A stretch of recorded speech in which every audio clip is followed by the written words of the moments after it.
Pierce Johnson, he pitched at Missouri State from 2010 to 2012, was a first-round draftee of the Chicago Cubs after helping the Bears reach the Miami Regional in June of 2012. Pierce was a key member of the playoff-bound San Diego Padres bullpen this season, compiling a 3-1 record and 2.70 ERA in 24 regular season appearances. We welcome Pierce Johnson to the Sports Reporters. Pierce, it's been a while. How are you? It has been a while. I'm doing great. How are you guys doing? We're excellent. Man, we appreciate your time. How are you spending the off season so far? Are you back in your home state of Colorado? I am. I'm back in Denver. And you know, it was obviously a great run you guys had, getting to the playoffs, knocking out the Cardinals before falling to the Dodgers in the division series. Kind of just describe the experience, what it was like to be a part of a playoff team and an up-and-coming team like the Padres.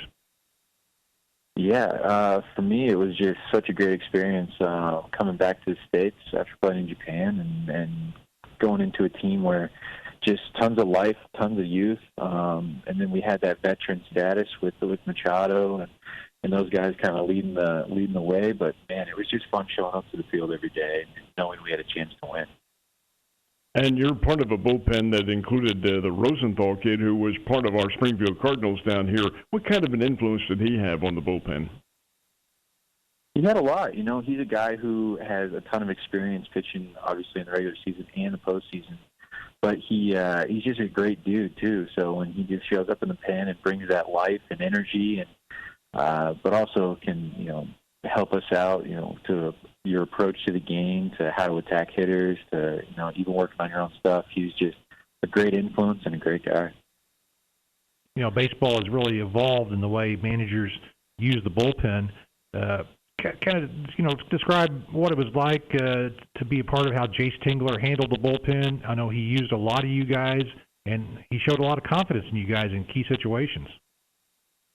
Definitely, and I think that helped everybody. When everybody goes out there and starts having success, we kind of feed off each other. But really, we just had a very diverse pen with a bunch of different looks and a bunch of different, pitches, and being able to be a part of that and really go out there and make a difference in a game. It was a ton of fun for me and helped build confidence for myself.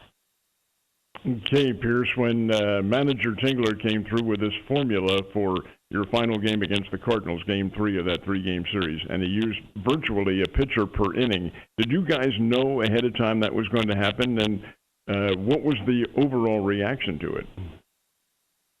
Well, we didn't know how it was going to go down, but we figured it was going to be a lot of pitchers going, and, we made it happen.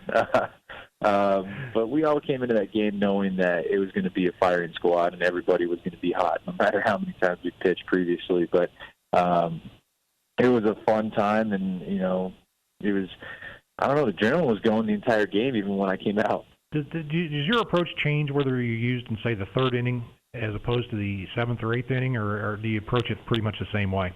Yeah, pretty much the same way. I mean, you really got to just trust your stuff. It comes down to, just getting outs and throwing strikes. So for me, it was, they told me that I would be kind of the fireman. So if something happened early, I would be, up and ready to go fast. So for me, I kind of knew when I was going in, but, yeah, it doesn't really change. I think for the guys that at the back end of the pen, for them, they pitch a little different because they know they're going to be in tight situations. But early on in the game, you just got to get outs. Pierce, you had mentioned just a few seconds ago that you had come back to the States after having been in Japan last year. Did you, and you're certainly not the first one, Miles Michaelis had been in Japan, came back with the St. Louis Cardinals. Did you change your pitching approach? Did you learn anything about pitching over there that might have altered your game that you have now? I don't think I changed anything. For me, I think it was just building confidence in my stuff again. When I was with the Cubs and Giants, I'd always tinkered with my mechanics. Every coach kind of wants to put their imprint on you and kind of show you something that they think will get you to the big leagues and make you stay there and all these kinds of things. And for me, my stuff has always been good, but I was always kind of, I don't know, I never felt comfortable with my mechanics. And so when I went to Japan, I just kind of focused on my own stuff and really kind of just got stronger throughout my own mechanics and built that confidence. And I think confidence biggest thing. Yeah, what is the coaching like in Japan? Do they pretty well leave you to do your own thing as a pitcher, or do you have a hands-on type pitching coach, or how's that work? Well, I think every organization is different over there. So, but my experience, they treated me really well. They let me do my own thing. They gave me their input when they thought it fit, and they kind of just let me do my own thing. And so when that happened, I kind of had my own routine and my own work ethic, and they loved it. But I learned a lot from them with how hard they work and their discipline and their attention to detail. It was a great experience. Were there any other former American players on the Japanese team? What team was it in Japan? I was with the Hanshin Tigers out of Osaka, okay. And there was one other American. Well, two actually. There was Randy Messenger. He'd actually been over there 10 years, and he pitched with Seattle Mariners, the Marlins, the Giants, and he had an incredible career over there. And then we had Efren Navarro, who actually played a little bit with the Cardinals, but I think he was in Memphis. But he's got some big league time here. And then the rest of the guys were from either Dominican or Venezuela. What went into the thinking to go over there and sign to play over there? Kind of what persuaded you to make that move and try to use that as a springboard to get back into the big leagues? Well, one of the things is, playing time for sure, because I knew I'd be playing great competition over there. And when I got released from the Giants, it was kind of a tough situation where I was going to either sign a minor league deal or there was no big league options really out there. But another thing is it's great pay, and it's hard to turn down money. And third, you have the opportunity to come back and bypass arbitration and go straight to free agency. So in a perfect world, if I would have stayed here and been in the big leagues all of 2019, I still wouldn't hit arbitration until I was 31. And, I hit free agency at 28, so I can't complain. Did the Padres seek you out, or did you seek them out? Or it seemed like a really good match with the way they were going to approach their pitching staff this year. Yeah, they sought me out, actually. We were really close. We were 24 hours from signing our contract to go back to Japan when the Padres called and made that offer. So we were actually planning on going back, and we're excited to go back. But, playing in the States was obviously my goal, and to come back was one of my goals as well. But, San Diego, my dad worked for the Padres when I was younger, so I grew up a Padres fan, and it was just kind of the perfect situation. Visiting with Pierce Johnson, former Missouri State Bear, now with the San Diego Padres. When the season ended, when the Dodgers finally eliminated you, what did the organization tell you about next year and next spring? Did they make any kind of projections at all as to when you might be going? No, not at all. As a team, we just kind of sat there and we were happy about what we had done, but we weren't, totally happy because our goal was to win a World Series, obviously. But we were, sure. We were excited about the run that we had and big trials and tribulations we had to go through with our injuries, and everybody stepped up, and we were just happy about, finishing the year where we did. But we were, let that fire, burn in the off season and get you fueled for the next year. It seemed like it was kind of a blossoming rivalry that you guys had with the Dodgers. Some very spirited games during the regular season and in the playoffs. What was it like to be a part of that? And there was a lot of emotion, I thought, on both sides.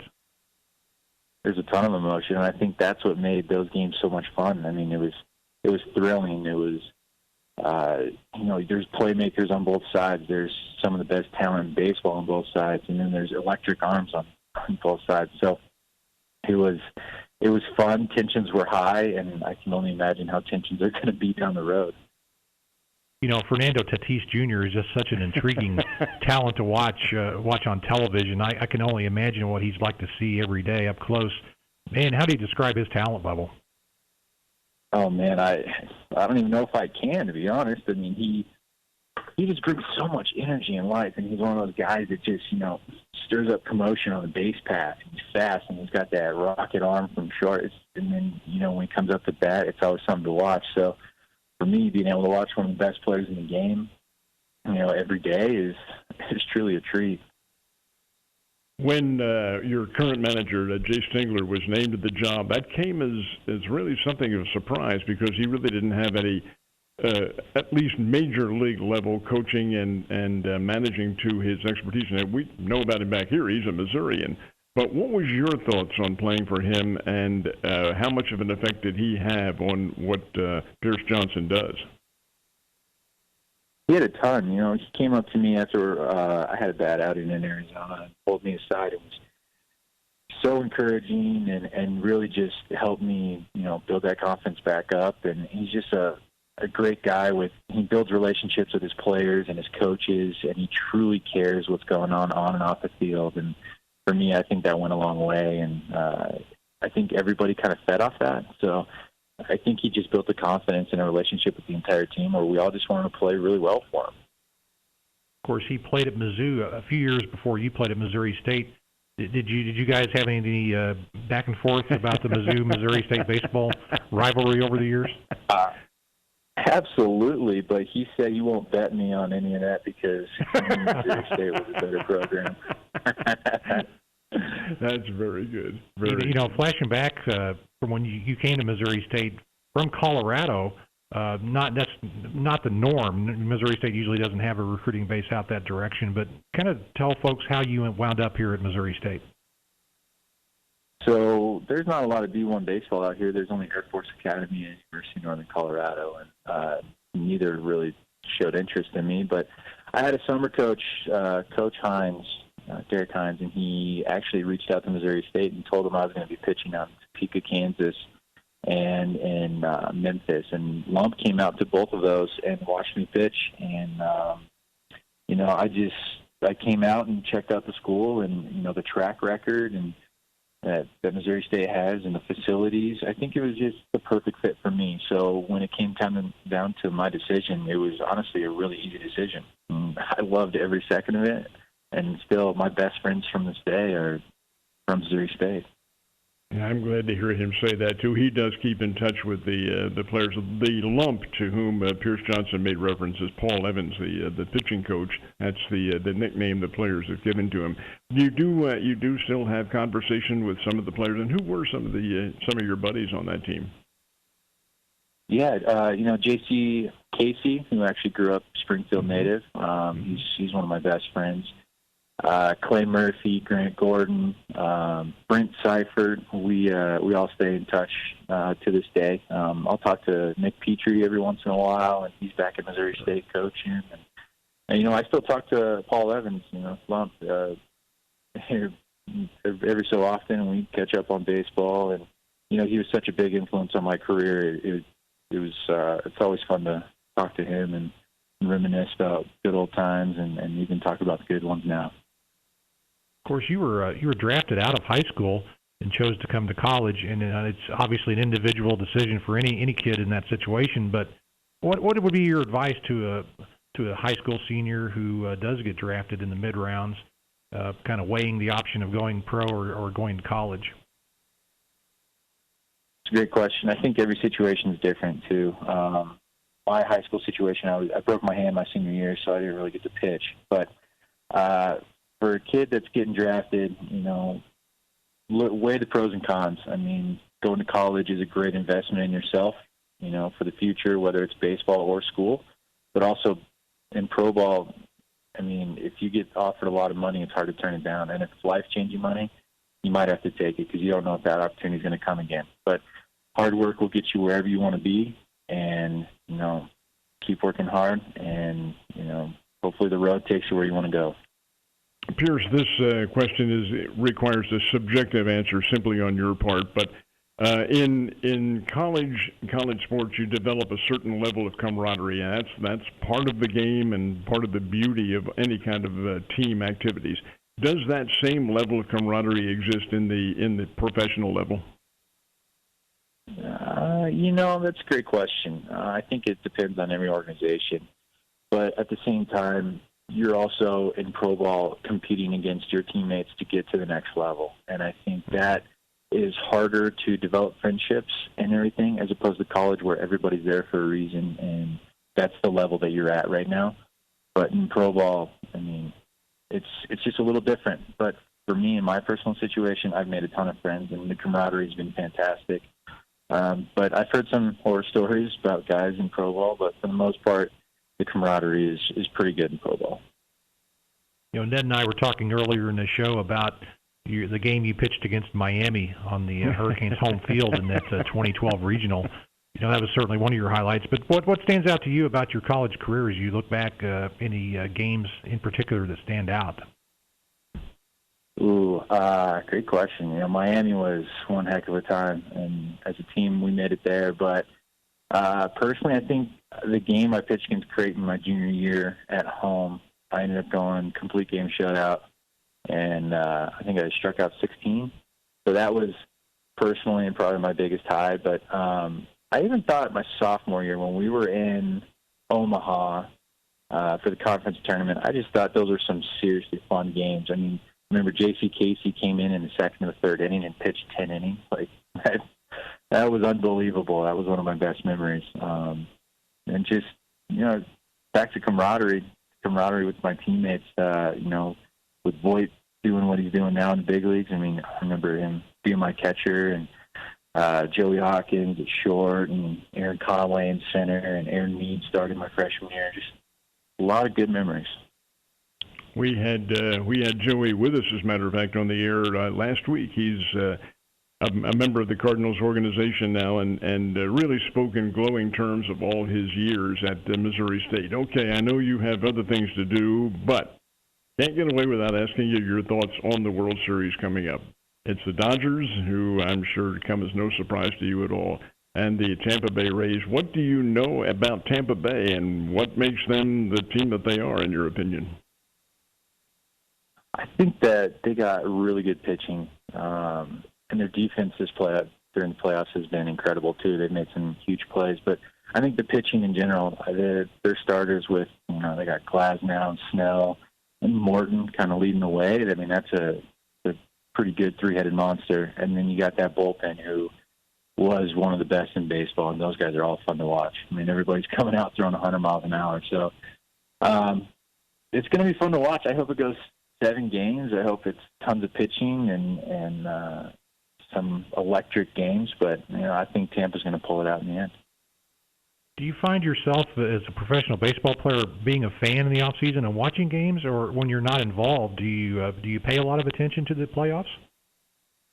I do, but I also think part of that is because I played with a lot of guys, you know, throughout my career that have bounced around from organization to organization. So I'm always cheering for those guys and pulling for them to have success. And plus playoff baseball, I mean, it's hard to beat. Minus, you know, the fans aren't there, so the atmosphere is not quite the same. But still, there's that just different, I guess, feel to the games where playoff baseball is just so much fun to watch. Pierce, you just hit on a really interesting thought right there. How much of a difference did playing really in anonymity more than anything else with no fans there, how much of a difference did that make to you? It was really weird. It's just different when you come into a game and there's no crowd noise. And, you know, you look up in the stands and it's empty. It almost feels like you're back pitching in spring training on a backfield with nobody out in the stands. So the adrenaline aspect wasn't quite there, but still, when somebody dresses up in a different uniform and stands in the box, there's still a little bit of a competitive nature that still comes out, and you still want to win. But I really do miss having fans out there. You mentioned Luke Voigt earlier. Do you stay in contact with Luke very much, and how surprised, or if you're surprised at all, about the success he's found? You know, we talked every once in a while, and we actually got to cross paths in minor leagues a couple times, which was fun. But no, I'm not surprised. To be honest, his work ethic is truly second to none. And so for a guy like that to have success, especially in the market that is awesome. And it's so good for the Missouri State program, but really for him, I mean, that is just so cool. And to say that he was my teammate once upon a time is is an awesome thing. So I'm always cheering for him and hoping that he just continues his success, and hopefully I get to face him sometime down the road. That'd be a World Series probably if that were the case. We chided him a little bit when last time he was down here, which was I think 2 years ago, if I remember correctly, about his doing the one-handed bench presses. And he said the Yankees have encouraged him not to do that too often. That's funny. Well, he was your catcher, like you say, and a lot of people now that are just becoming familiar with him around the country don't realize that he was once a catcher. What was it like to work with him? I know you guys at Missouri State are kind of unique in that Coach Evans lets the pitcher and catcher call their own games. Yeah, and I think that helped a lot in my development process at Missouri State, is learning how to pitch and everything like that. And so being able to work with him and be my battery mate, it was fun. And plus we came in at the same time, so we were the same age, and we got along really well. So for me to learn from him and him to learn from me, it was just a fun experience. But he got rid of that flow that he had back in college, because the Yankees won't let you have that. That's right. That must be a Yankee thing. That's what it is.